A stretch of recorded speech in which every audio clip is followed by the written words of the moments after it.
Hi, I'm Heather, and we're looking at the cross and reconciliation in our Lent book. So I'm going to read Ephesians 2:14 to 18. For he himself is our peace, who has made the two one, and has destroyed the barrier, the dividing wall of hostility, by setting aside in his flesh the law with its commands and regulations.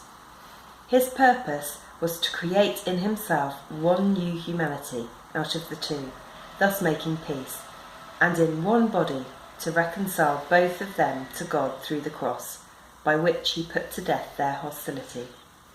He came and preached peace to you who are far away, and peace to those who are near.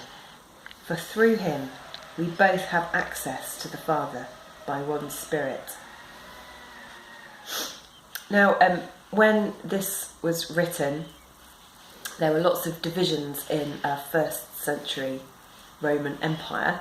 So there were Romans, Greeks, Syrians, Jews, Gauls, Germanic tribes and other northern barbarians. And in particular, the Jews avoided the Gentiles and put themselves through lots of elaborate ceremonial rituals to avoid being contaminated.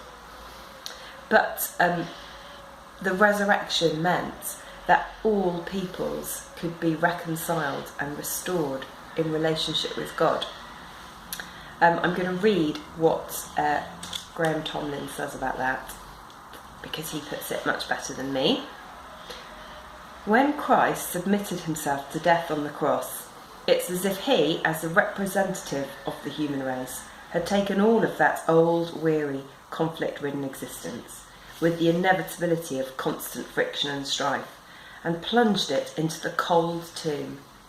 The old humanity, marked by division and conflict, had died, and then the miracle had taken place. A new humanity had arisen. So it's easy to think that it was their problem, this need to reconcile all these divisions and become one community. But how does that affect us today? How can we see that transformation of letting go of conflict and seeking peace with those around us in our own lives? How do we welcome people who are newcomers to something we consider to be our friendship group or our community or even our country?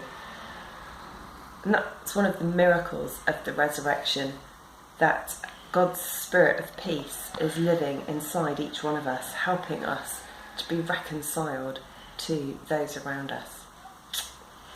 I'll finish with a prayer. Lord Jesus, thank you so much for what you did on the cross and the way that through your death we are reconciled to God and reconciled to each other. Lord, help us to find ways, to seek out ways to bring peace into situations, to look for peaceful solutions. Amen.